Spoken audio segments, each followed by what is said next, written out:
Salut à tous, je m'appelle Coco Quadio Félix. J'ai un message très important pour les Ivoiriens, pour l'Afrique. Il a pour thème: quelles leçons pouvons-nous tirer de la pandémie du coronavirus?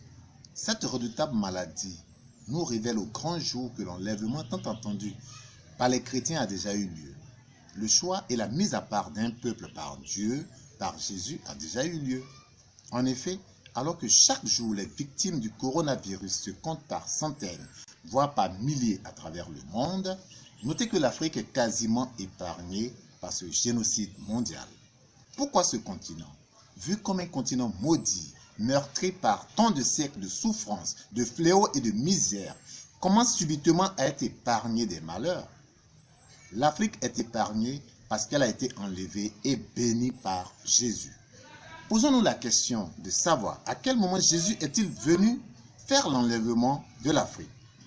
Notez que 2 ans avant 2020, à partir de 2018, l'Afrique a reçu plusieurs visites d'une mystérieuse femme venue de Corée qui parle, agit et se comporte comme Dieu, comme Jésus. Il s'agit de Madame Moon. Qui est cette femme? Est-elle le Messie? Pour la découvrir et mieux la connaître, voici quelques paroles d'exhortation, des prières et des bénédictions qu'elle a prononcées sur le sol africain. J'aime l'Afrique. En tant que vraie mère, je suis venu extirper la douleur de l'Afrique et commencer une nouvelle histoire pour l'Afrique. Aux yeux de Dieu, nous avons tous une seule couleur. L'Afrique, qui depuis longtemps a enduré peine et souffrance, verra ce passé s'effacer. Elle entrera dans une nouvelle ère où on ne parlera plus de continent noir, mais d'un continent qui brille. Parents célestes, veuille bénir ce continent afin qu'il devienne la lumière du monde.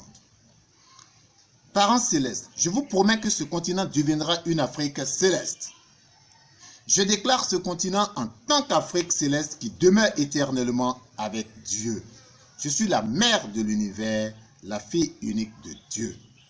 Avançons ensemble vers la création d'un joyeux royaume de Dieu, d'un monde d'unification, d'égalité, d'harmonie et de paix, une famille humaine sous Dieu, etc. Par ces paroles et ces actes qui choquent et énervent plus d'un, certains pourraient même se dire: qui est cette femme qui se fait Dieu? Ou qui est cette femme qui blasphème? Les mêmes paroles qui ont été dites à l'égard de Jésus il y a 2000 ans. Nous comprenons par là quel est le portrait tout craché de notre Seigneur Jésus. C'est le même esprit Jésus, mais les corps sont différents. Dans la Bible, le prophète Élie est revenu sur terre à travers Jean-Baptiste.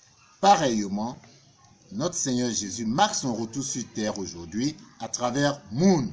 Donc, l'esprit de Jésus est parmi nous, le Christ est parmi nous en la personne de Madame Moon. Aujourd'hui, ces prières de bénédiction faites à l'Afrique font leur effet. C'est pourquoi l'Afrique n'est pas durement frappée.